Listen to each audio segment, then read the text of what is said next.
Hey everyone, welcome to this edition of Just Parlays. I'm Jim Williams along with Chris King. And we got a lot of fun stuff for you today. We're looking at college basketball that we're going to have for tonight. We got some games in the NBA, got a couple NHL games, and a look at, because you guys wanted it and we're more than happy to do it, the championship game of what will be the only NCAA college football championship that you're going to see. So that'll be on the docket. Plus, because it is Friday and we're in a giving mood, we are going to talk a little bit about what's going on with, excuse me, just a second, let me get rid of that.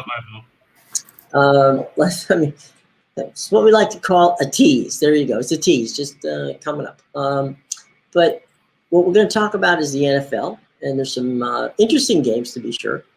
And so, Chris, some opening thoughts here as we get ready for what's going to be an interesting weekend. Well, I mean, like we said in the pre-show, there's going to be a lot of games that most people aren't going to worry about in the NFL unless they're fans of those teams. But there are a couple big games that are on the slate that are going to determine who's going to end up in the postseason and who's going to be playing golf. And we're going to talk about those today too. Mm-hmm. Go ahead. And for all those of you that are here yesterday, I mean, hopefully you paid attention to what we told you because you could have cleaned up because all three of the college basketball games we talked about yesterday in detail, all three NHL games and all three NBA games came up winners. So if you missed out on those, well, I feel bad for you.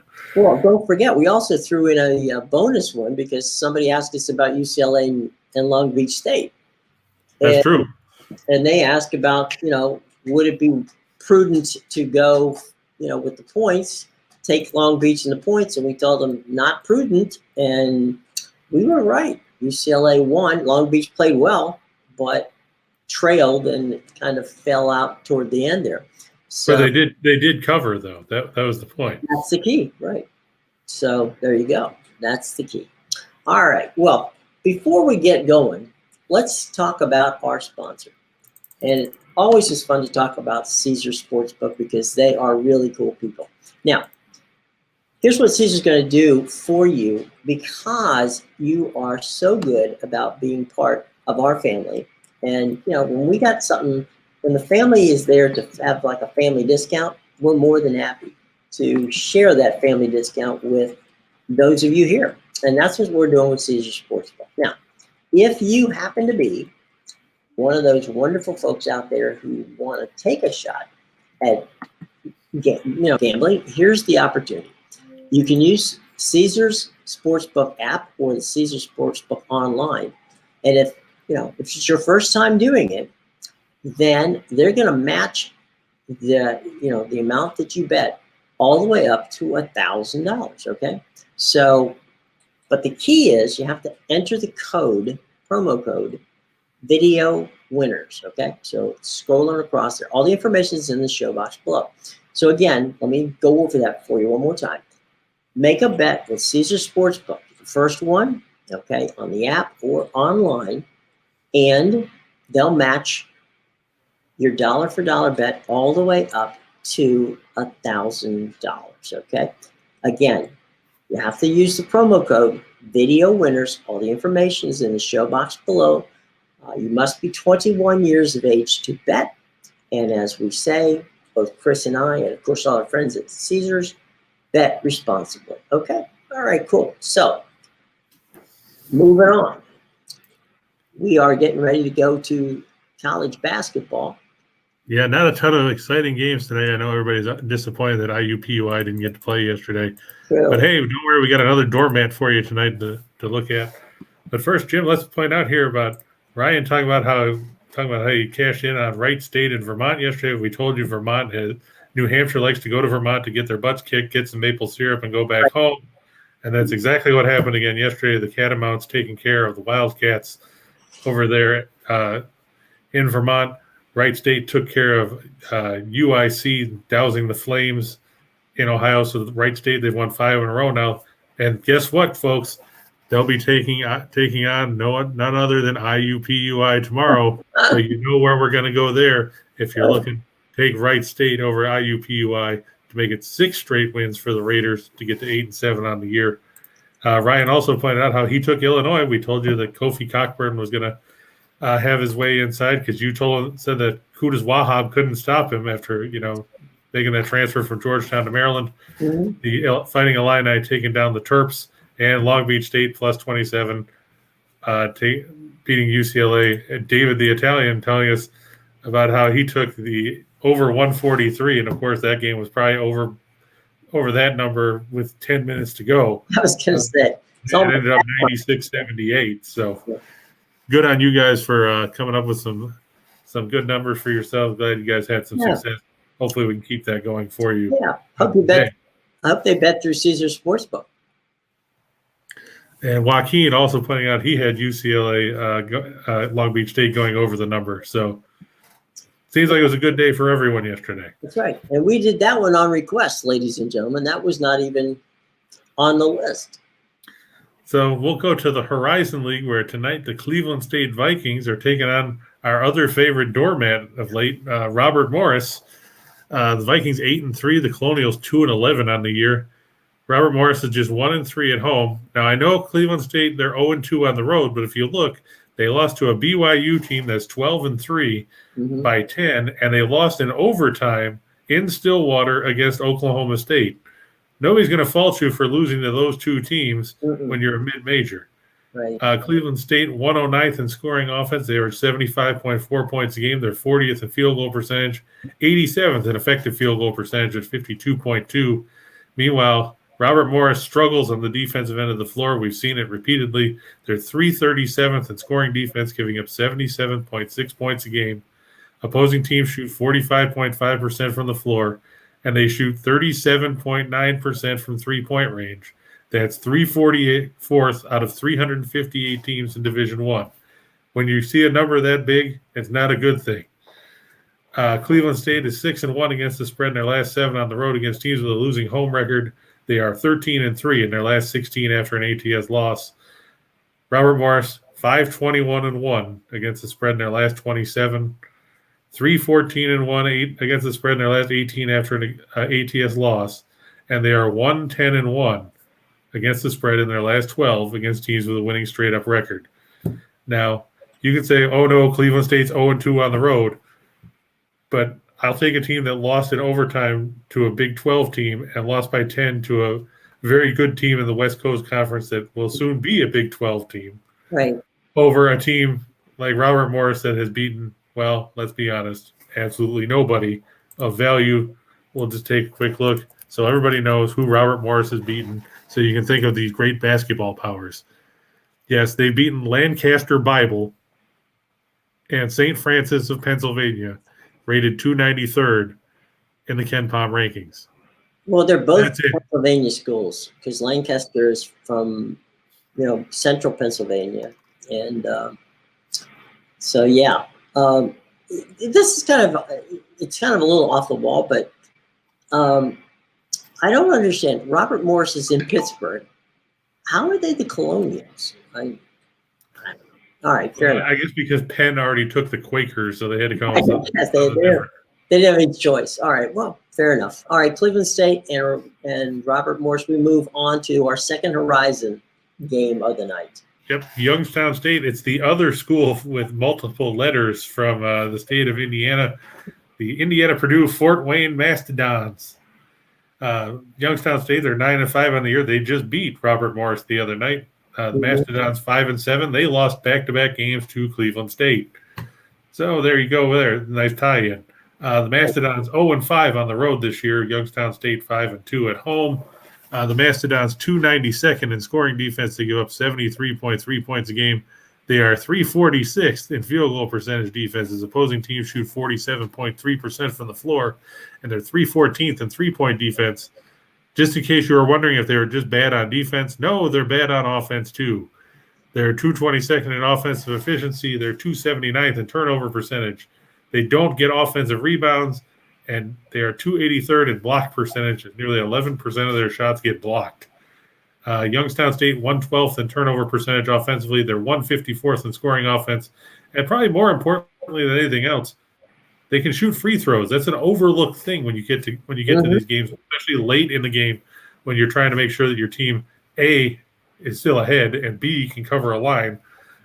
You see a lot of these teams that struggle at the stripe. Youngstown State, 74.8%.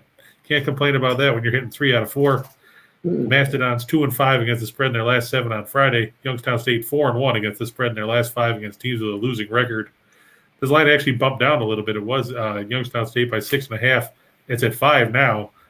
Makes me feel a lot better for anybody that wants to go after the Penguins and fade the Mastodons, who, just in case anybody was wondering, we talked about how they're not that great. The Mastodons' best win this season coming with a win over Northern Kentucky.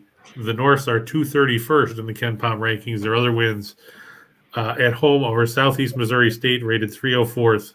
Southeastern Louisiana on a neutral floor, rated 302nd. And Austin P rated 309th. So the Mastodons on their road games this season, they lost to Florida Gulf Coast by 7. They lost to Southern Illinois Edwardsville by 21. And they lost to Cleveland State by 9 and 7. They also have a 29-point loss at Minnesota at the Williams Arena back in November.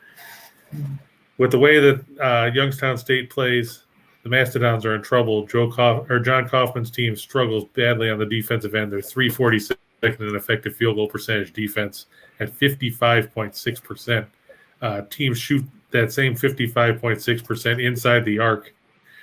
Look for the Penguins to have a nice offensive night and take advantage of the Mastodons' leaky defense to get the victory at home. It's only about 90 miles from Youngstown to Pittsburgh, and about the same, frankly, to Cleveland. And obviously Youngstown does not have a professional team.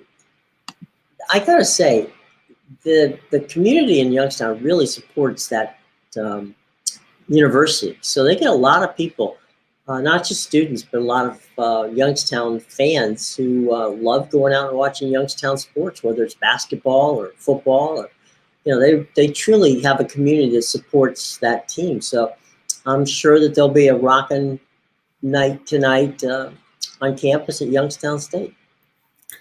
Right in the Beagley Center. Yeah. So cool. Anyway. All right, so there's our Friday night look at what's going on in the Horizon Conference. Let's move on to the ice, correct? Right, we've got 2 games on the ice tonight. We're going to start down in the Tar Heel Stadium in Raleigh, where the Carolina Hurricanes are going to host the Calgary Flames at the PNC Arena. Flames 17-9-6, Carolina 23-7-1, as they're right up there in the thick of the Metropolitan Division race with the Capitals and the Rangers. Calgary, they've lost 2 straight. They lost 6-2 to Florida the other night. They lost 4-1 last night to Tampa Bay. We told you to take the Lightning, so hopefully you listen to us if you decide to bet on the hockey game. Andrei Vasilevsky shut down the Flames. And now Calgary has to play for the second game of a back-to-back, their third game in 4 nights. The Hurricanes 10-3 at home. Flames 13-6-2 on the road. But Carolina, here's the thing. This is the third game in 4 nights for, like I said, for Calgary. Carolina hasn't played since last Saturday when they beat Columbus on New Year's Day. Talk about a rest advantage there. Mm-hmm. They haven't played in 5 days, 6 days, While the Flames are going to be tired, they're going to be heavy-legged coming in this one. I think it's going to be Dan Vladar. I'm going to have to double-check real quick to see if that's who they're going to start or if they're going to run Markstrom out there again tonight. Let's see. Nope, they are going to send out Markstrom again even though it's a back-to-back. I'm surprised. Really? But, that's been confirmed by Pat Steinberg that they're going to – I figured it was going to be Vladar with it being the second game of a back-to-back. But it's going to be Markstrom and Frederick Anderson for the Hurricanes. Anderson 17-5 with a 192 goals against and a 929 save percentage. He's played really well down there. I wish he had played like that when he was in Toronto, but he got supplanted last year by Jack Campbell, and that made him expendable. But good on Anderson that he's put together some good hockey down there in the Tar Heel State. Calgary 2-5 in their last 7 overall. They're 0-5 in their last 5 against teams with a winning record. The Canes 7-0 in their last 7 with at least 3 days of rest. 6-1 in their last 7 against teams with a winning record, and they are 23-8 in their last 31 overall. You have to figure, come the second, third period, Calgary's legs are going to be dead playing the third game in 4 nights on the road. You had to go from Sunrise to Tampa to Raleigh. Meanwhile, Carolina's been sitting at home since New Year's Day. Right. They've had plenty of time to sharpen the skates and get some rest. Mm-hmm. And they play good hockey at home. You have to think the Hurricanes will get the victory there. The other thing, too, that a lot of people don't think about is back-to-backs, and specifically in this one that we're talking about. You figure they finished last night in Tampa, game got over probably around 11 o'clock. They probably got to the airport by maybe 1 o'clock. They got in their hotel, 3 or 4 o'clock in the morning. And they probably don't do a skate. I would think not, that they would not, do a morning skate. So by the time they, get to the arena at PNC and get ready to play, you're right. They're going to be tired before they get started. And so we'll see. Because usually in hockey, Kristen, you don't play 3 games in 4 nights. Yeah, it's not a common occurrence. Normally, you'll get back-to-backs here and there, but there's usually then a couple-day gap in between. Right. But with the Flames having all those issues where they were shut down from mid-December on, right. They're trying to slam some games in here. Right. Playing makeup stuff. Yeah, blame Gary Bettman. Yeah, exactly. Thank you, Gary. Okay, so from the Tar Heel State, we move on. Yep, we're going to go to the Gateway City out there. They're not playing in the old Checker Dome. They're playing in the Enterprise Center. The Washington Capitals go on the road to face the Blues. Washington 26-8 this year. St. Louis 19-10-5. The Blues 7-2-1 in their last 10. They lost to Pittsburgh, of course, Wednesday night in a game where we told you to back the Penguins in the Glass House. Of course, we also told you to take the Penguins yesterday against the Flyers. Mm-hmm. And, of course, Pittsburgh put the boots to Philadelphia, beating them 6-2. Right. But Washington, they're no slouches either. They're 6-2-2 in their last 10. And this is another situation. Now, Washington hasn't played since Sunday when they lost in overtime to New Jersey 4-3. Right. So you got a rest factor there, too. Both teams averaging 3.44 goals a game, which is tied for 6th in the league. But Washington has been better defensively. They're 7th in goals against at 2.59. St. Louis 13th at 2.76. Washington 10-3-3 on the road. The Blues 12-3-2 at home. Washington 4-1 in their last 5 as an underdog. They're a slight underdog here. The Blues going off at -115. They're 53-18 in their last 71 on Friday. St. Louis 2-5 in their last 7 on Friday.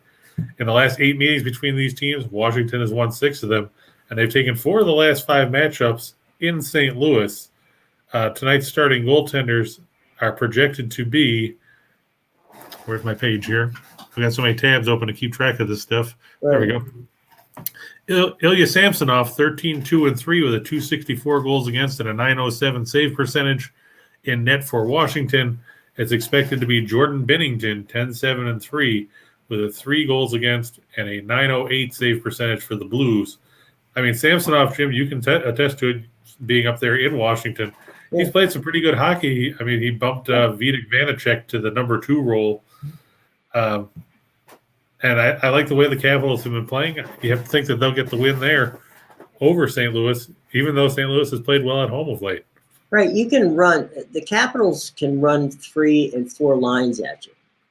And, there's probably, maybe 6 or 8 teams in the league that can do that. St. Louis does not have that. They don't have that kind of depth. And as you say, with Caps being off for a while and getting their legs from under them, I can assure you that at least one of the players on that team with the last name of Ovechkin can't wait to hit somebody that doesn't have a Capitals jersey on. One thing we can tell you is the Blues should be thawed out now, after that. They've now had nearly a week since the Winter Classic when they played up in Minnesota. But, yeah, at least they'll be room temperature. Well, definitely the Blues make a lot of sense after that game. They played in the sub-zero temperatures up there. But one last thing before we get off this one: St. Louis is a great hockey town. I mean, you don't think of it as being that way, but they really are. They've done a fantastic job of supporting that team, since its inception. Yeah, unfortunately, they sing Gloria all the time, and it gets old really fast. Yeah, that does tend to make you want to go nuts. But all right. Okay, so the Caps taking over the Blues tonight. Go. And that's it for the NHL. They only have 2 games tonight. Yeah, Played right. Gary Bettman. There you go. Rocking the red. So we're moving on to the association. Yes, sir. We're going to go first to Philadelphia. The 76ers favored by 7.5 points over the San Antonio Spurs. Now, in case you weren't up to date on the latest information, we've got the latest injury report for you here.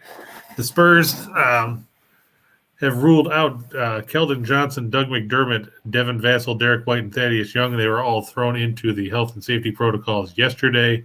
Zach Collins also out as he continues to recover from that stress fracture in his ankle. Lonnie Walker IV is questionable, as is Devontae Kaycock. For the 76ers, Danny Green questionable with a calf. Isaiah Joe questionable with a back injury. Tyrese Maxey, Shake Milton, Paul Reed, and Jaden Springer all out for different reasons. Health and safety protocols for 3 of them. Milton has a back injury. And, of course, Ben Simmons, we don't need to talk about him. We've talked about that enough. The 76ers, they've won 4 in a row. They're coming off that road win over Orlando the other night. The Spurs, they're playing the 3rd game in 4 nights on this road trip. They were blown out Tuesday by Toronto, 129-104. Then they beat Boston 99-97 Wednesday. But the Spurs 0-5 in their last 5 on the road against teams with a losing home record, which when you think of Philadelphia, Jim, you can attest to this, knowing how well the 76ers had played at home in recent years. Mm-hmm. But this season, they're just 7-8 at home compared to 14-8 on the road. Normally, you'd think the 76ers don't get 14 road wins in 2 or 3 seasons combined with the way they played in recent years. Right. But they're a sub-500 team at the Wells Fargo Center this year. However, we're talking about here, they're 4-1 in their last 5 overall, 4-1 after allowing 100 points, which is scary that Orlando scored that many, and 4-1 in their last 5 on Friday. With the Spurs missing now Johnson, Vassell, Young, and Derek White, I mean, you're talking about 3 guys that average in double figures in that Spurs rotation. You're going to put a lot of pressure on DeJounte Murray to carry the load. I don't think the Spurs can get enough points from it elsewhere to come up with a win. What do you think, Jim? You're talking 60 points that you're taking off the board to start with. Okay, let's just say for the sake of argument, let's drop that down a little bit. Let's say it's 35, 40 points. So, it's not like San Antonio's not deep to begin with. So you take those guys off the board, that does not help. And the point that you're making about the 76ers having a losing home record, and I know, having been in that, in Philadelphia doing both basketball and hockey, I can tell you, the last thing you want is to have a losing record in Philadelphia because they'll boo you. So you may have a more hostile crowd at home than you would on the road with the way things go in Philly. But no, the Sixers, they should be able to beat San Antonio. You're absolutely right with regard to you can't take those guys off the board and expect San Antonio to score points. Now,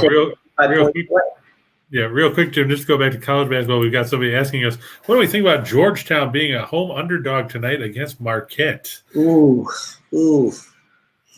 I mean, let's be honest. Marquette lost 4 in a row. Now, I know they beat Providence the other night, but I think Providence might have been a little too full of themselves after beating DePaul so handily on the road. I mean, we are talking about a Marquette team that still is only 9-6. They lost at Xavier. They lost at Wisconsin. They lost to St. Bonaventure on a neutral floor. Their lone road win was a 1-point victory over Kansas State. I mean, I know Georgetown, Patrick Ewing's had a tough time, but they had won 3 straight, including that home win over Syracuse before they fell to TCU. Right. I know part of the issue might be because of the fact that Georgetown hasn't played in almost 3 weeks. Their last game was that loss to TCU on December 18th. But I don't know if they should be an underdog, given the fact that Marquette really, hasn't impressed anyone when you get right down to it. I mean, they played well early in the season. They won their first 5. They were 7-1, but since then they've gone 2-5. Yeah. What's the line? Georgetown is getting 2 to 2.5, depending on which book you're looking at. All right. So Marquette's a favorite. you got basically what? We'll just say that Georgetown's getting 3 points. It'd be hard pressed for me not to say Georgetown's gonna, that would be a good thing. Take Georgetown. Yeah, I mean, I like, both teams are going to run. I mean, Marquette's 22nd in tempo. Georgetown is 23rd. The big difference, really, when you get down to it, is offensive rebounding. Georgetown is 34th in the nation. They get offensive rebounds on 34.1% of their possessions. Marquette, 309th in that category. And three-point shooting favors Georgetown. They're 11th in the nation, 39.2%. To Marquette is 220th. So Marquette's not going to shoot from three-point range with any kind of success. Now, the Golden Eagles have a little bit of an edge on the defensive end of the floor, but are they going to be too full of themselves after that win over Providence the other night? I have to agree with Jim. I would probably take the points and back Georgetown because it's going to be a close game, more than likely. And Marquette, they're a middle-of-the-road team when it comes to shooting free throws, so they don't tend to put games away. We've seen them lose close games already this season. Like I said, they lost by 8 to UConn. They lost by 9 to Xavier. They lost by 11 to UCLA. They lost in double overtime to Creighton. And in a double overtime game against Creighton, they scored 69 points. Mm-hmm. I would probably lean towards Georgetown in the points there just because of the fact that they're at home. And when you look at it, Georgetown 6-2 at home, Marquette 1-2 on the road. I'd probably lean towards the Hoyas there. One other thing, and to your point on the offensive rebounds in general. I mean, it's Patrick Ewing, okay? That's true. If the team's going to do one thing right, it's going to learn how to rebound, okay, on both ends of the floor. Because when Patrick played, that was Patrick's forte. He would grab what didn't get put in and probably put it in himself. And if not, on the other side, he was, constantly playing defense. So if Georgetown's going to do one thing right, they're going to rebound. So you're not going to get a lot of second shots. And a big thing in this game, too, is Marquette is going to have to find a way to stop Caden Rice and Donald Carey. Rice, 43 of 101 from three-point range. He's shooting 42.6%. Carey, 26 of 55, so he's shooting 47.3% out there. And Carey is not a guy you want to foul if the game's on the line. This season, he's 31 of 33 at the stripe. That's pretty impressive. The other thing, too, and I'll end it with this one. You had mentioned that Georgetown had beaten Syracuse, and that is Georgetown's biggest rival, is Syracuse. And that goes back to the old Big East days when when Georgetown had, Big John was the coach, and Boeheim was still at Syracuse, and he still is. So, yeah, I mean, Georgetown definitely, I don't know. I'm not seeing it from Marquette, but, we'll move on. From Philadelphia, we leave the city of brotherly love, and we go over to Chi-Town. Yep, we got the Wiz taking on the Bulls. Remember, these two teams met last Saturday when DeMar DeRozan hit that three-pointer contested at the buzzer in the corner for a 121-19 Chicago victory. The Bulls have won 8 in a row now. They're atop the Eastern Conference. They're ahead of now the Nets, and they're 2.5 games ahead of the Bucks in the Central Division. Meanwhile, Washington's lost 4 of their last 6. They lost 114-111 at home to Houston. Congratulations, Houston. You're now 4-28 or whatever in your games outside that 7-game win streak you had. Meanwhile, the Bulls 10th in the league in scoring offense, 110.7 points a game. They're 3rd in field goal percentage, and they lead the league in three-point shooting at 38.5%. Washington, they've struggled a bit offensively. They're 22nd in scoring offense, 8th in field goal percentage, but they don't shoot well from the perimeter. They're 26th in three-point shooting. Chicago 13-4 at home. The Wizards 9-12 on the road. Wizards 4-10-1 in their last 15 on the road. 3-8 in their last 11 on the road against teams with a home winning percentage greater than 600. The Bulls 9-3 in their last 12 at home against teams with a losing road record. And Washington has lost 12 of the last 17 meetings between these teams against the spread. I like the Bulls only given 6. Updated injury report on that one says, let's see, Washington. Davis Bertans is doubtful with a foot sprain. Thomas Bryant still out recovering from that ACL injury he suffered last year. Rui Hachimura still not with the team. Brad Wanamaker, Tremont Waters, and Anthony Gill are all out in the protocols. Montrezl Harrell, questionable for Washington. He'd be a big boost if he can play tonight. For the Bulls, Alex Caruso out with the foot sprain. He's also in the protocols. Tyler Cook has an ankle sprain. Javonte Green, an adductor strain. And Patrick Williams, of course, has been out since early November. He's out until April after having surgery for a torn ligament in his wrist. You know, I know you're big. We both are, but you were bullish on the Bulls, and they've just been playing well, and Washington has been woefully inconsistent. So it's hard not to like the Bulls here. James, I wouldn't say that the Jazz are dead in the water. They might not win tonight, considering they're resting half their lineup.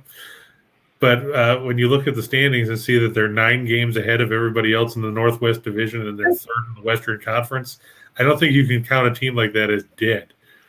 I mean, they beat Denver the other night without Gobert, without Whiteside, without Ingles.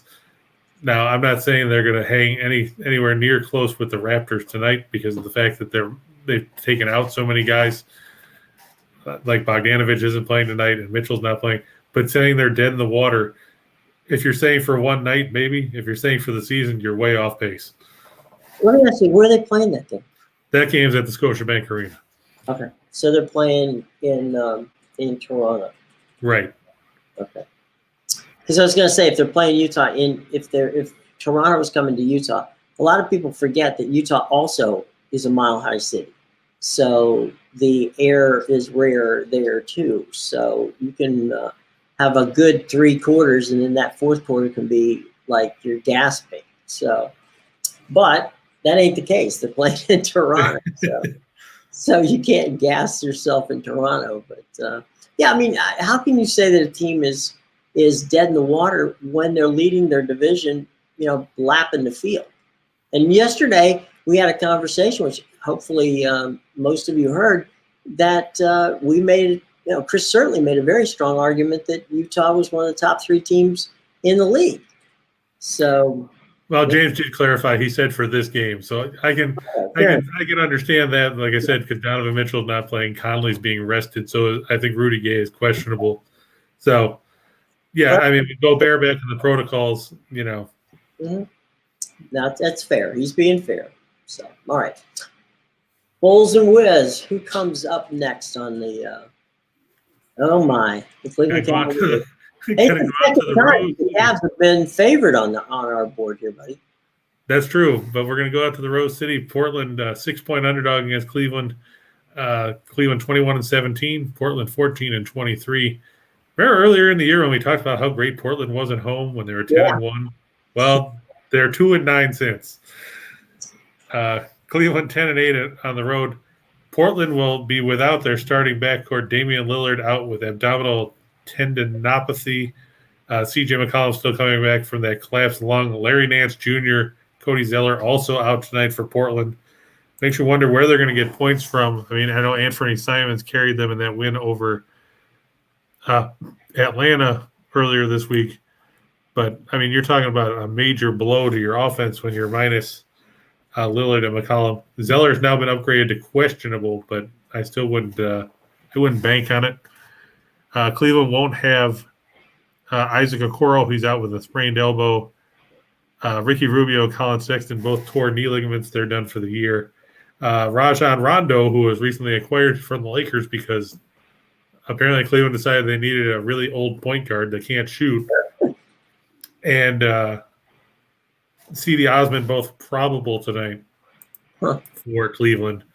Cleveland second in the league in scoring defense at 102.6 points per game. Portland 27th in that category. And just to show that Portland, that isn't a typo, Portland is dead last in field goal percentage defense.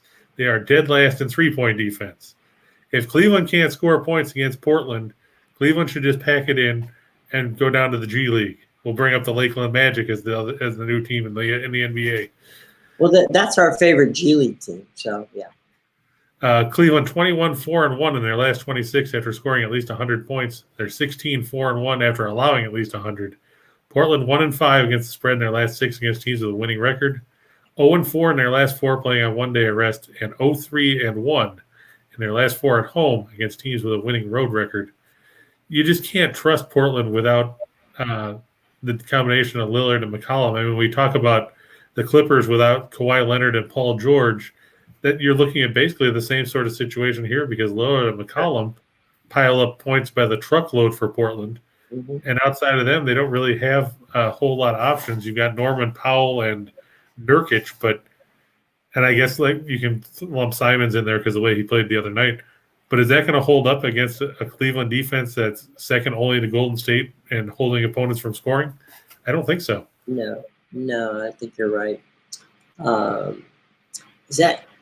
We have any more in the association? Or are we going to go on talk about some college football? We got the FCS title game coming up next. Okay, coming up next. Here we go, folks. Now, people asked about this one. It's the North Dakota State Bison. They're favored by 7. They're taking on the Montana State Bobcats. Just to give you a little bit of history, Montana State hasn't won the FCS title in college football since the 80s. North Dakota State has won 8 times in the last, decade. This is the 9th time in 11 years you're going to see North Dakota State play for the FCS title. And the other 8 times that they've been here, they won. They won from 5 straight times from 2011 to 2015, and then they won in 2017, 2018, and 2019.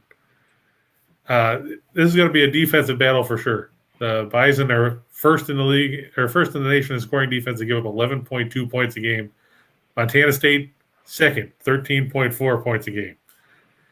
North Dakota State's third in total defense. They're 11th against the pass. They're third against the run. They're 20th in turnover percentage. Montana State, they're going to try to run the ball. They're 7th in total or rushing offense at 225 yards a game. They're 86th in passing offense and tied for 35th in scoring offense. Meanwhile, you want to talk about a team that's going to run the ball. North Dakota State is it. They are third in the FCS, averaging 273.6 yards per game on the ground. They don't throw a whole lot. They're 1/10 in passing out of 123 teams. But they're 14th in scoring offense at 33.8. Montana State, they're a little worse defensively than North Dakota State, 13th in total defense, 13th against the run, and 21st against the pass. This is kind of like what we talked about last week with the CFP semifinal matchups where it's been there, done that against somebody that hasn't been here in a while. I get Montana State. They beat Sam Houston State earlier in the FCS playoffs. Sam Houston State was the defending champs. They blew them out. Mm-hmm. But you're facing a team in North Dakota State that will just run the ball down your throat. They've got 2 or 3 guys that can beat you. Their quarterback is a good runner. Montana State had their starting quarterback transfer at the start of the playoffs, so they've got a new guy in there that's taken over. If you don't want to play the line, if you don't want to play the 7, I would lean towards the under. The total is 42. I don't think you're going to see anywhere near that with these 2 defenses. So take North Dakota State because, like I said, they've been here. They've done that. They're looking for their 9th title. Interestingly enough, Jim and I talked about this yesterday. The last 2 coaches at North Dakota State, Craig Bohl, who took the Wyoming job and has had success there, and Chris Kleeman, who took the Kansas State job. And, right. They just beat LSU in the Texas Bowl the other day. They've been here. They've done that. They know what it's all about. Right. Montana State hasn't been there. Look for the Bison to make it 9 titles since 2011 and take the under because if either team gets to more than 23 points, I would be shocked. And James said that with your phone ringing that he's not here if anybody asks. I appreciate that. My apologies for the phone ringing. It was probably someone calling to ask us, who was going to win this game. Unfortunately, Chris finished it up, so that's why they hung up. No, it was probably Jack calling to tell us why, he's Right, going to right. go to the Birmingham Bowl. We're going to wrangle him in here for the bowl for Monday. Your point is well taken about North Dakota State. I mean, they're, for all intents and purposes, the Alabama of that division. They just keep rolling out there every year, and if they don't win, they come pretty darn close to it. Now, isn't the coach from Montana? Isn't he somebody that has some tie to North Dakota? Yeah, he actually played college football for North Dakota State, and he was also under Bowl at North Dakota State before he went on to transfer over to take the job at Montana State. So, well, there you go. There's ties everywhere to North Dakota State. North Dakota State, like Jim said, is the Alabama of the FCS. I mean, you look at the last couple of quarterbacks. Trey Lance played there. So look, I mean, maybe he's like the Kirby Smart of of the division. So there you go. All right. Well, before we move on, and we got plenty to move on, let's go and talk a little bit more about our sponsor, the folks at Caesars Sportsbook. Now, Caesars Sportsbook, here's what we want you to know, folks, and that is that they really love to work with us, and they like you guys. So what we want you to do is make your first wager with Caesars Sportsbook, either on their app or on their online. And if you use the special code that they have for Winners and Whiners, which is the promo code of Video Winners, which scrolls right there below, they're going to match every dollar that you bet on your first wager there, all the way up to $1,000. Okay, so it's double your money, folks. You can't lose in that deal. So we strongly recommend that you check out Caesars Sportsbook. Now, again, all the information on Caesars Sportsbook is in the show box below. Be sure to use that promo code Video Winners, because if you don't, then you don't get the deal. And we want you to get that deal. Okay, so get the deal, use the promo code. You have to be 21 years or older to play. And as we say, and of course our friends at Caesars, always bet responsibly. Okay? All right, cool. So check out Caesars over the weekend. And again, all the information's in the show box below. And Jim, just before we move on to talk about the NFL real quick, John asked us about IUPUI talk. John, we talked about it early. IUPUI will take on Wright State tomorrow. We talked about Wright State yesterday beating UIC. Yeah. Ken Pom currently has IUPUI going down 77-57 as a prognostication. And they give the Jaguars a 4% chance of beating the Raiders. That game is at Wright State. The Raiders, like we said, they've won 5 in a row now after they hung 90 on the Flames last night. Mm-hmm. Now, let's not forget the Jaguars haven't scored more than 61 points all season. So I think you're safe leaning towards the Raiders running rampant on the Jaguars. The line's 20 points. Well, no, the projected margin of victory is 20. I don't think they have a line on this one yet. Let me double check. Might not be out yet. Yeah. Let's see. Because I know that sometimes, the sports books are a little sluggish getting these things out. Well, the important thing is we're fading IUP. That's pretty much. That's pretty much it, folks. I mean, you don't need to know much more than that. Especially with the way Wright State has played in the last 5, they've scored 72, 84, 80, 72, and 90 points in the last 5 games. Even the worst of those would dust IUPUI's best offensive showing of the season. Yeah. It's not like they're going to run, that's for sure. So, all right. Without any further ado, let's move on to the National Football League, where there's some games to be played this weekend. A lot of them have more positioning implications than actually playoff situations. But we're going to look at the ones who have actual playoff situations. So here we go. Yeah, we're going to talk about, like Jim said, we'll talk about these couple. If anybody has any questions, we can touch on those for sure. But this one, the Rams, they're favored by 4.5 points at SoFi Stadium against the 49ers. The Rams 12-4, the 49ers 9-7. If the Rams get the win here, they would clinch the NFC West. Of course, if the Cardinals were to somehow lose to Seattle, that would clinch the division for them as well. The 49ers can clinch a playoff spot with a victory. Now, the 49ers beat the Rams 31-10 at home in the first meeting this year on November 15th, giving them 5 straight in this series. A big matchup here is going to be how these teams match up offensively against the opposing defense. 49ers 7th in rushing offense at 126.9 yards per game, but they're facing a Rams defense that's 6th against the run, giving up 101.2. On the flip side, Matthew Stafford and the Rams like to throw. They're 5th in the league in passing offense at 277.6 yards per game against the 49ers pass defense that is 5th in the league, giving up 206.8 yards per game. The big thing here is Trey Lance is probably going to start for the 49ers at quarterback. Right. Instead of Jimmy Garoppolo, who's got that thumb injury. And that kind of takes away some of the intrigue as to what the 49ers are going to do. You know that Lance isn't going to throw the ball a ton. He's not as polished of a passer as Garoppolo when you get right down to it. And that kind of makes you wonder, why have George Kittle and Deebo Samuel on the field if you're not going to throw them the ball? The Rams, they're going to have – Stafford's going to have to avoid throwing the pick sixes that have been plaguing him of late. But, you still got Cooper Kupp, you still got Odell Beckham, and you got Tyler Higbee and those guys. Cam Akers has a chance of playing this week. He tore his Achilles back in July.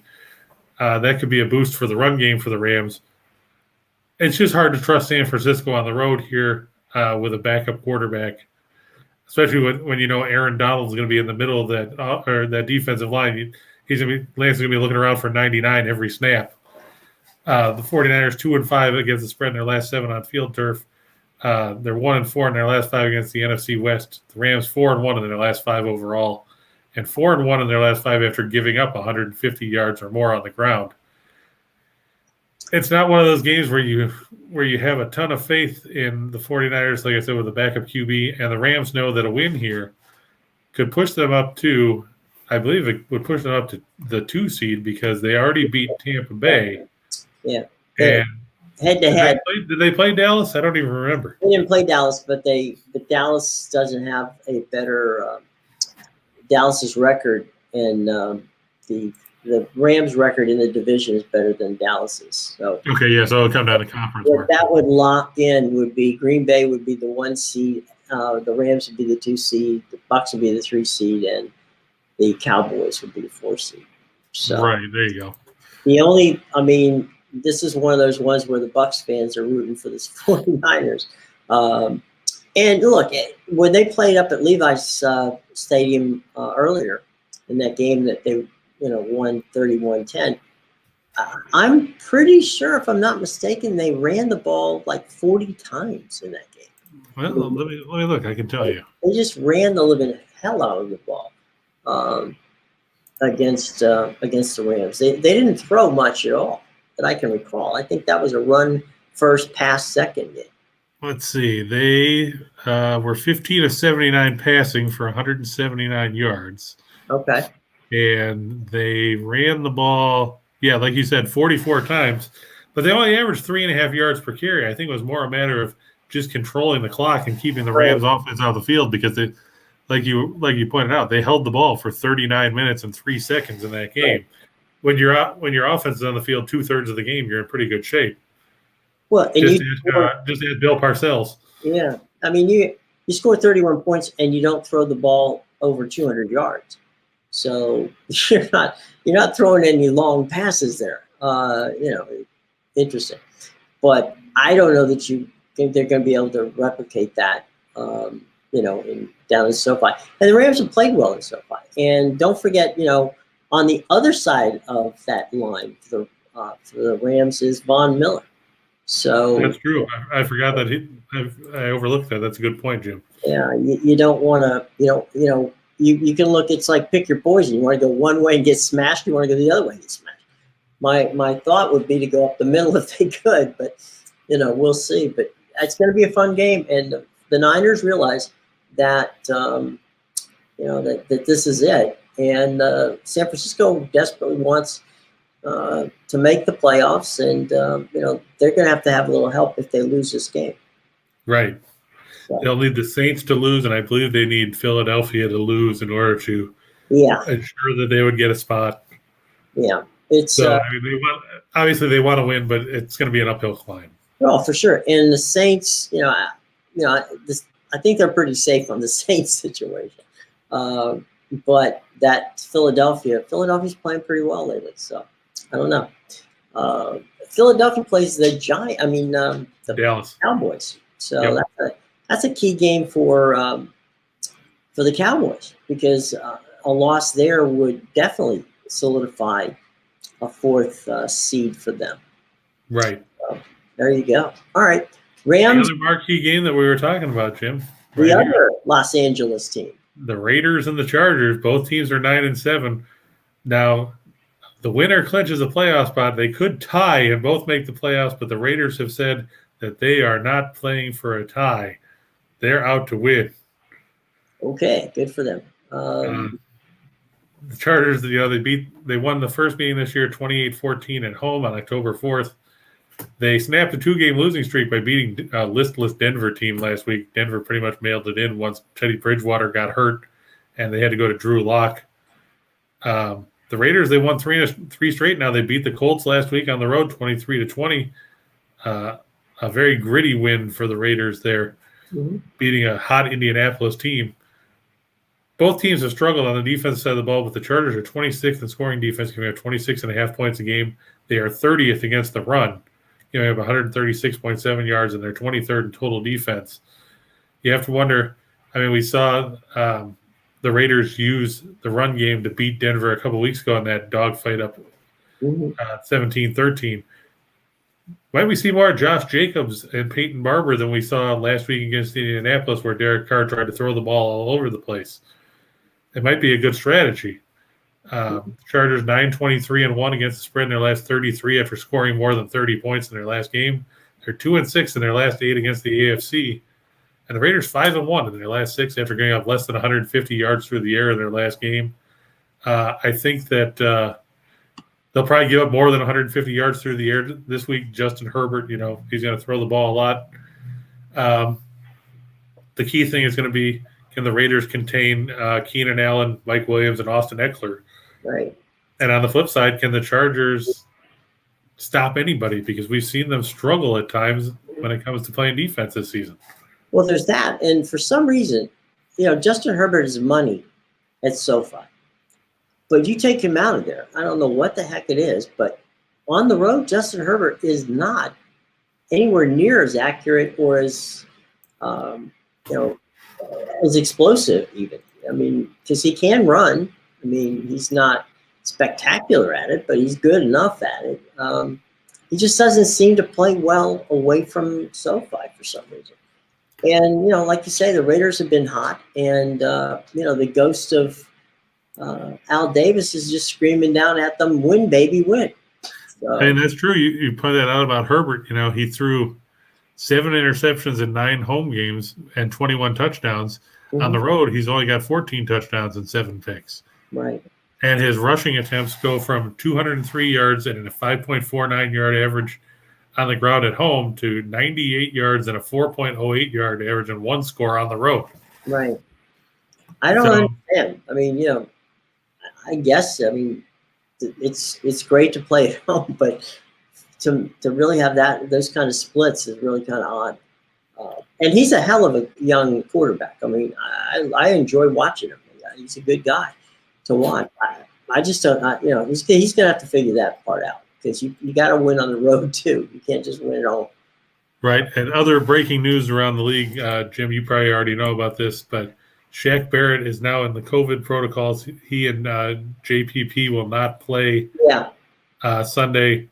So neither will Ronald Jones, Carolina, Rashad Robinson, and Justin Watson. Richard Sherman doubtful. Yeah, they've got to play Carolina. They got to beat Carolina, or they're going to end up being, and if they're lucky, the 3rd seed. If they're not, the 4th seed. So. Well, I saw that didn't they beat Dallas already? Or did they not? But Dallas has a better. It goes conference record than head-to-head. I thought it went. No, it goes head-to-head then conference. That's what I thought. But they beat Dallas the first game of the season. But I was told, So then they should be locked into the 3 regardless. You would think, but because if you look at the standings, it tells you that right now the Rams and Tampa Bay are 12-4, and it says that the Dallas Rams lost. Yeah, Dallas has lost one more game. Okay, right. Yeah. Okay, so yeah, you're right. You're absolutely right. They're locked. The worst they can do is 3. The best they can do is 2. Also out this week, Tyler Huntley will start again at quarterback for the Ravens. Lamar Jackson has been ruled out, so it'll be Lamar Jackson done for the year, basically, as the Ravens are, clinging to life. Yeah, I think a one other factor that may have weighed on their minds, being the fact that it was the last game of the season and their chances are very slim.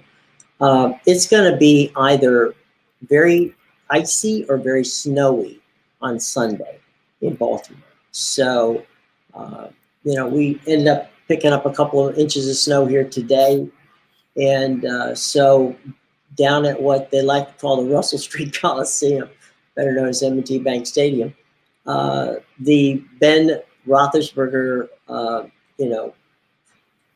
retirement tour ends, and it all ends there. And it kind of poetically ends at Ravens and the Steelers. But that's going to be a real messy turf come Sunday. Come Sunday, it's either going to be messy because of ice or it's going to be messy because of a lot of precipitation coming from snow. So one of the two things does not bode well for somebody who's gimpy on their ankle whenever they return. So I think they're doing the wise thing.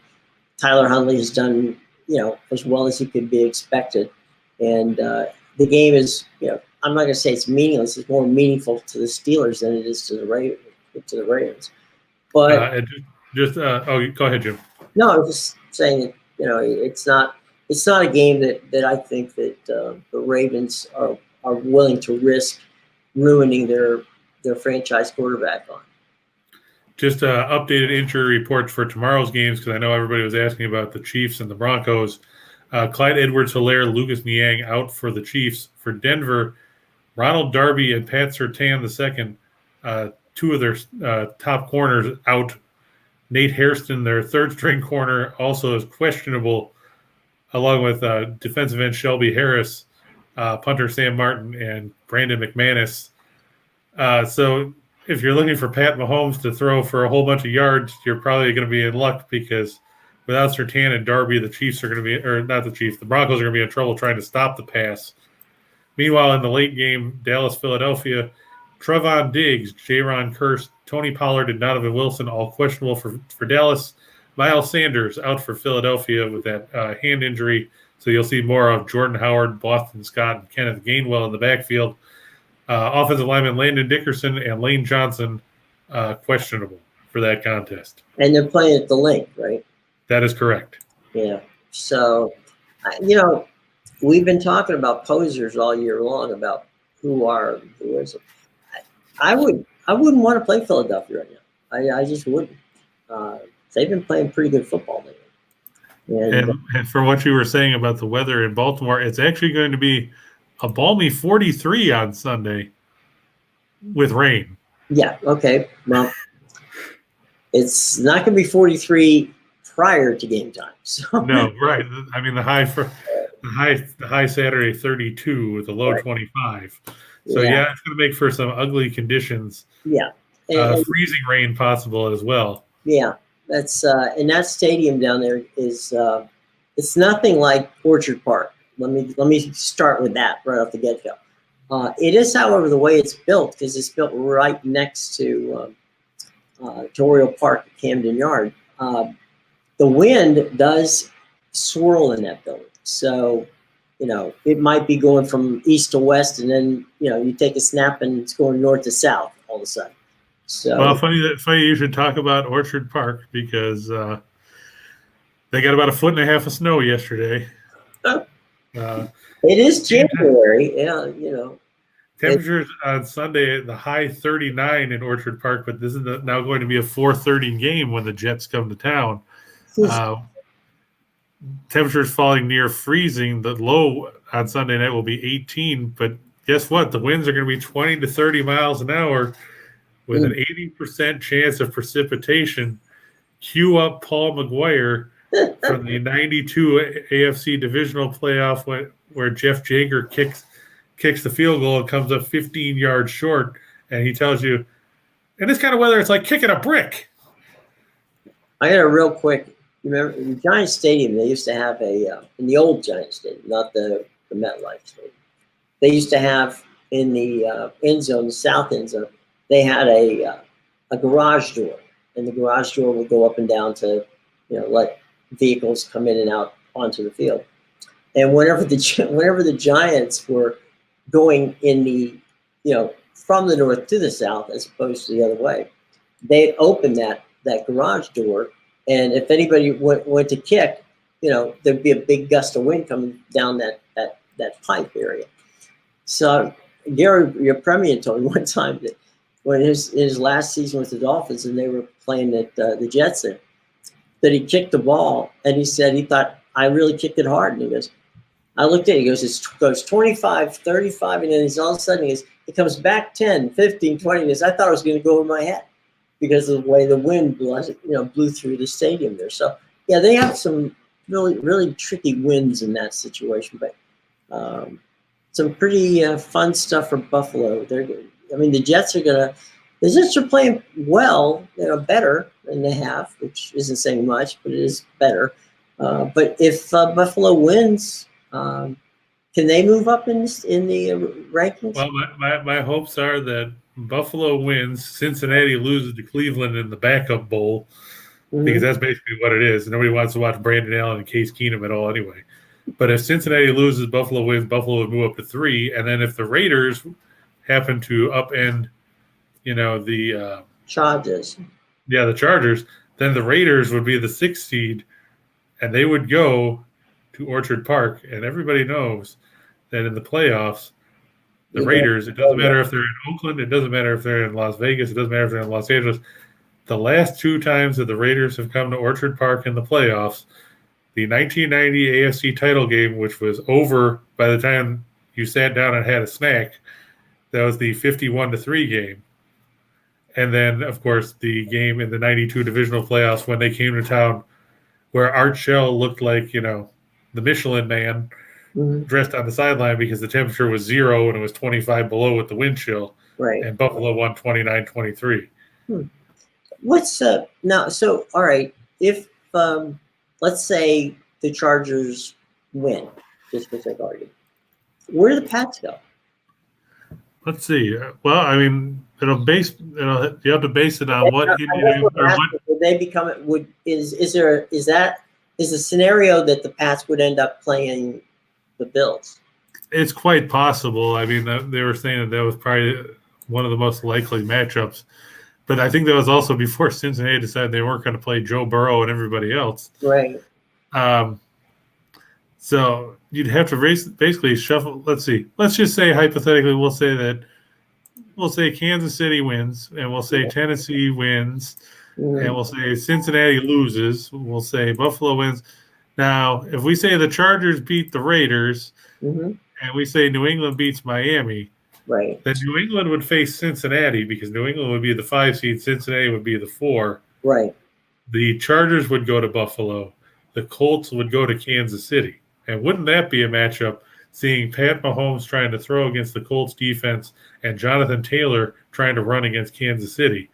Talk about a clash of styles there. That would be good. But the result in Orchard Park wouldn't be that much different, True. As long as Cincinnati loses, it doesn't matter who wins that other game. Because you're going to get Derek Carr, you're going to get Justin Herbert anyway.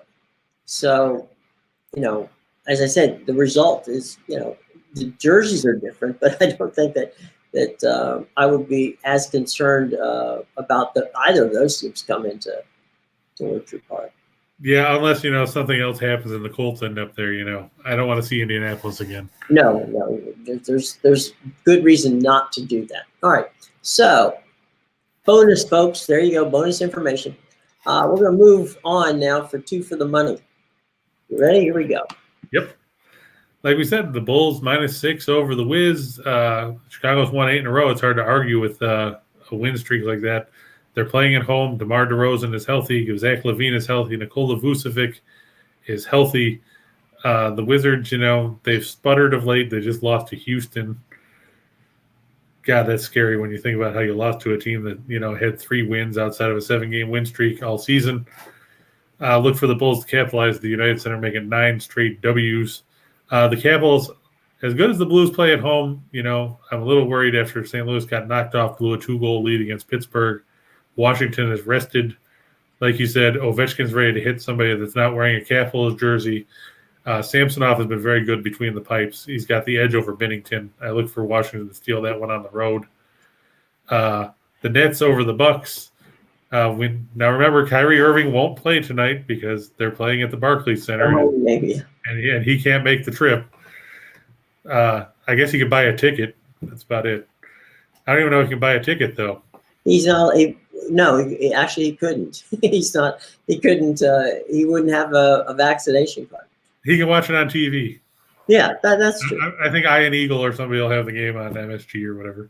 Yeah. Or Yes. I don't remember which one. Yeah, they're on Yes, and Ian Eagle would be the normal play-by-play announcer for that game. And finally, the Timberwolves -6 over the Thunder in the Northwest Division matchup. The Thunder, they're terrible. Minnesota, they're actually getting guys back. They'll have Karl Anthony Towns. They'll have Anthony Edwards. They'll have D'Angelo Russell. Minnesota, they're still in the playoffs. They'd be in the play-in tournament if the season ended today. Meanwhile, Oklahoma City, the only team they're ahead of in the West is the aforementioned Rockets. So that's all we need to talk about there. Oklahoma City doesn't score a ton of points. You have to think Minnesota will come up with the win. And now we go from 2 for the money, 4 for the show. Right, and like we said, Carolina at home over Calgary. Carolina hasn't played since Saturday. Calgary's playing their 3rd game in 4 nights. They lost yesterday to Tampa Bay. You can't put a whole lot of faith in a team that's tired and that is struggling, like we've seen in the last couple games. Mm-hmm. They've been outscored 10-3 in that stretch. Cleveland State -8.5 over Robert Morris. We told you Robert Morris is the East Coast version of IUPUI. You can, the pinata, come in, beat them, and leave. Philadelphia -7.5 over San Antonio. The Spurs obviously minus all those guys in the COVID protocols is a blow. And finally, Xavier going on the road against Butler. The Musketeers favored by 6.5 over the Bulldogs on the road. Travis Steele's done a good job with the Musketeers. Butler, I'm still not sold on doing anything because they play at such a slow pace and it'll bore you to death. The Musketeers have too much talent for Butler to contain in that one. I think that's our first Xavier sighting so far this season. I believe it is. So there you go. All right. And this one, folks, because we're just saying, you know what? There's a lot of fun combinations here. Pick. And the man who's going to... You pick it. We don't have to. Yeah. Go ahead, Chris. Like we said, Youngstown State -5 over Indiana Purdue Fort Wayne. Obviously, the Penguins are playing well. The Mastodons 0-5 on the road. In a Patriot League matchup, we don't talk much about the Patriot League, Jim, but Navy favored by 11 over Bucknell. This is not the same Bucknell team you're used to seeing as a lower seed in the NCAA tournament that scares people. They've struggled this year. They're retooling. It's strange to see Navy as a double-digit favorite. We should have asked Pete Medhurst what he thought about that. I don't know if he does. I don't know if he does basketball at all. He's calling the game, so he should know. Oh, he does do basketball? I didn't know. He does their football. He does their basketball, and there's a couple of other sports that they do. I knew he did lacrosse. Yeah, he does that too. So yeah, Navy -11. They're at home at Annapolis. Ohio, they're 7-0 at home this season. I like them -8 over Kent State in the MAC. Ohio beat Akron on the road the other day and burned me because I thought that the Zips would have prevailed in that one. But the Bobcats they played good basketball. Look for them to get the win. Harvard at -3 at home over Brown. Let's face it, Tommy Emicker, he's become an institution up there at Harvard. Mm-hmm. And you have to think that they get the win at home over a good Brown team that's had some struggles of late. They fell to Penn last week by 4. Calgary and Carolina, I look to go over 6 just because of the fact that Carolina is playing well offensively, and we've seen Calgary's defense struggle of late, giving up several goals in each of the last 2 games. Washington and St. Louis, I look to stay under 6.5. Both teams have decent goaltending. The Capitals better in that department, but St. Louis doesn't give up a ton offensively at home, so look for that to be a 3-2, 4-2 type of game that ends up short of the mark. Cleveland -6 over Portland. I probably could have moved that up to the into the 2 or the 4s, but I overlooked it just because I did it late last night. Obviously, Portland without McCollum and Lillard, they're going to struggle. Cleveland is fairly healthy, and Portland is completely fallen apart. Denver -8 over Sacramento. The Kings won't have Richaun Holmes again. The Nuggets are at home. Obviously, playing in Denver is a rough environment, as Jim has pointed out to you before. You can play well for 3 quarters, suck wind in the 4th, and end up turning a 10-point lead into a 10-point loss in a hurry. Mm-hmm. And plus, the Kings don't have anybody that can contain Nikola Jokic. I mean, it's hard to do it anyway if you're a good team or not, and Right. The Kings aren't. The Mavs -2.5 over the Rockets. I know Luka Doncic is doubtful tonight, but it's Houston, so we'll see the Rockets win streak end at 1. Right.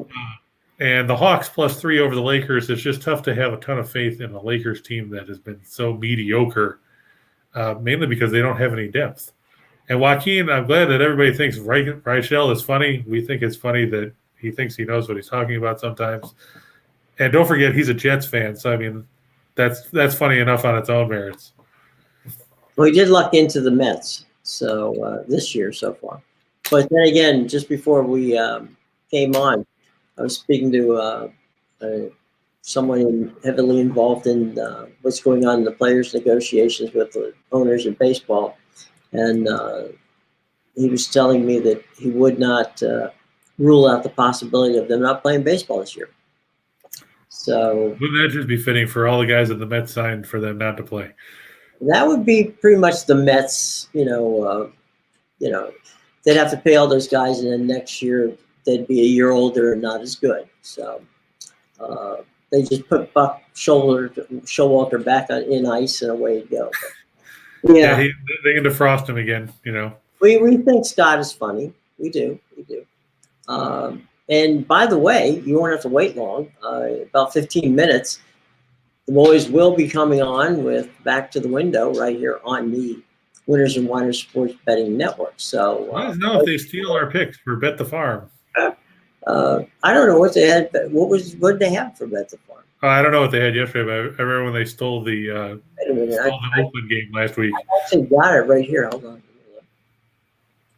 Oh, look at this. Jim's going to steal their Bet the Farm pick and give it to you now, so you don't have to tune in. The Bet the Farm was a game we talked about, Long Beach, look at that, LA, and they took the over a 143. See that they jumped on our stuff again.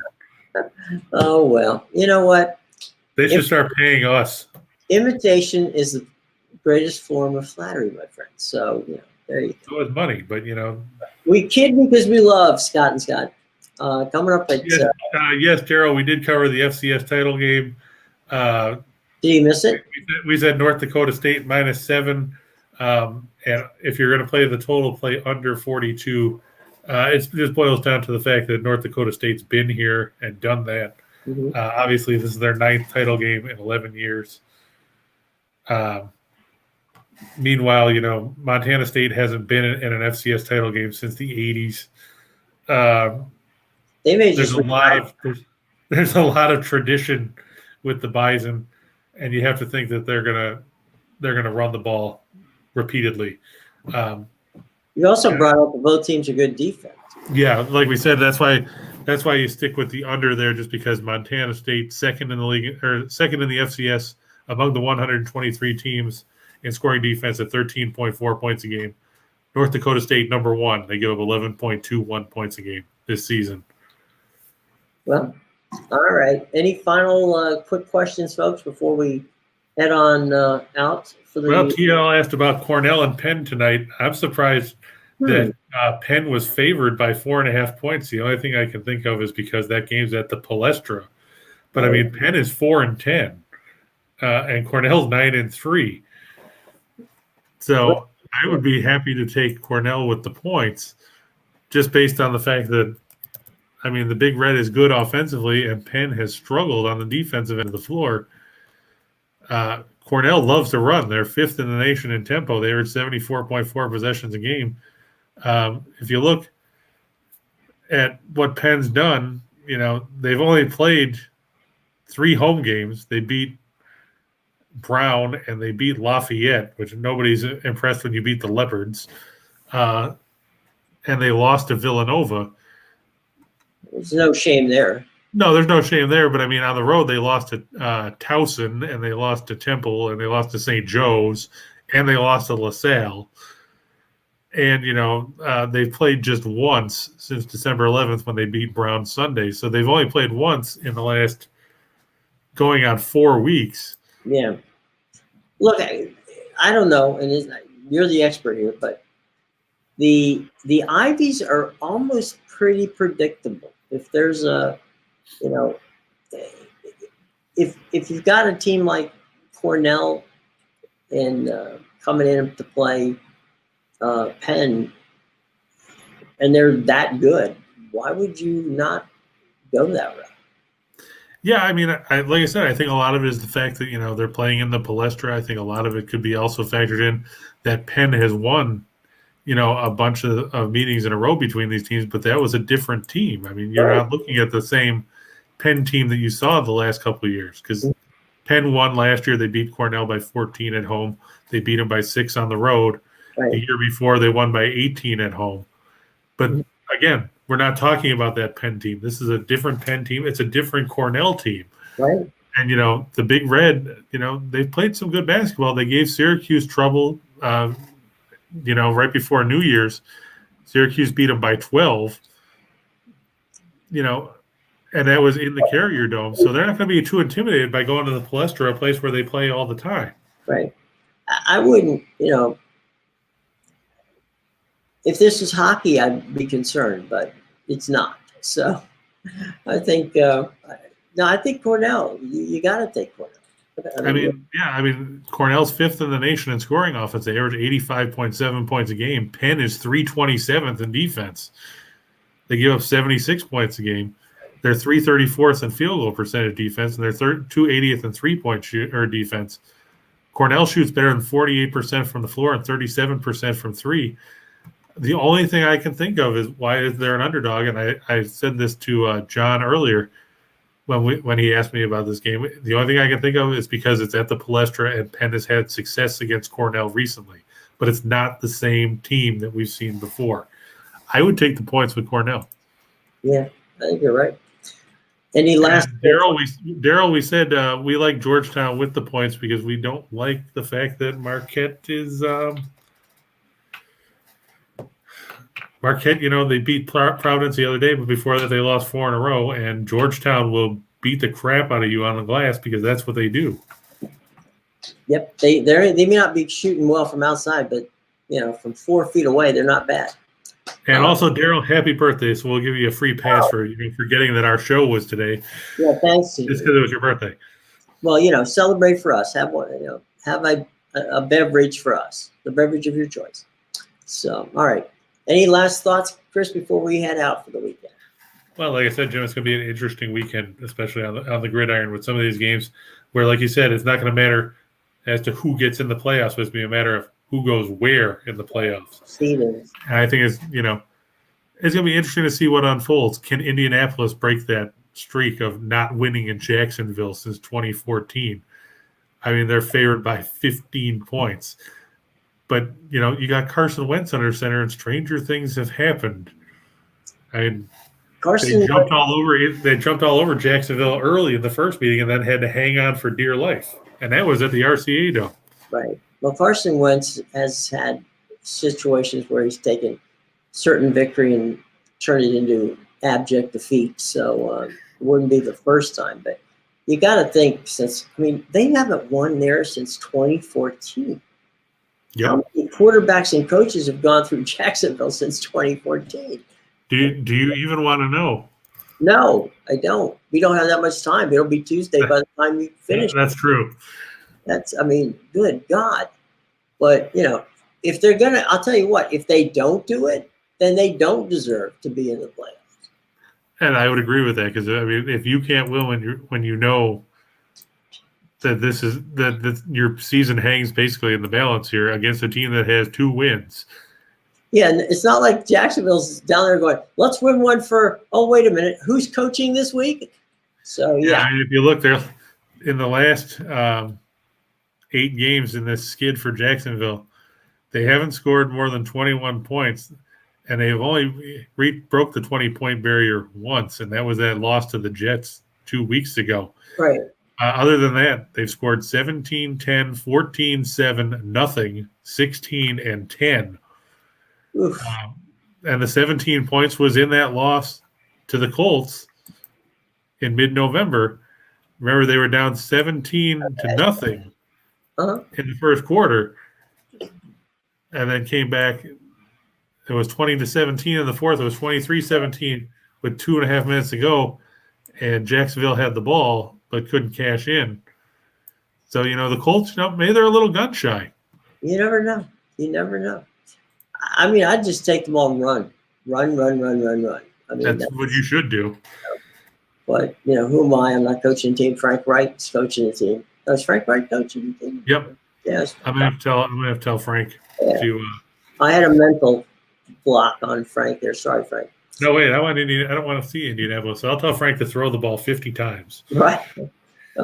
Carson Wentz. I'll tell you what. If Frank Wright was throwing the ball 50 times, I wouldn't have as much concern as I did if Carson Wentz was throwing it. That's true. But anyway. All right. Well, look, folks, we've had a lot of fun here on Friday. Thanks for hanging out with us. Come back to us on Monday. Stay tuned in almost 7 minutes. Scott and Scott will jump in there with, back to the window right here on the Winners and Whiners Sports Betting Network. And, look, once we're off the air and you miss us, and some of you clearly have, go back and watch the show. Have some fun with us. And we always love your questions. Please bring your questions. Come smash that like button on Facebook, on YouTube. And, if you want to comment below. There's plenty of opportunity to comment as well. So we're looking forward to having. Don't forget to blast the guy yesterday that said that our picks were brutal and then proceeded to shut up after we won all 9 games that we talked about at the top of the show. Clearly he came in late. Okay, so there you go. Before you criticize, watch the whole show. You may have missed something. So that's another reason to come. If you hit the subscribe button, then you'll get the notification that it's time for us to come on. So by all means, do that. All right, gang. Look, it's been fun. Chris, it's been great, buddy. And, we will see you all on Monday, right back here for Just Parlays, right on the Winners and Whiners Sports Betting Network. Take care, everybody.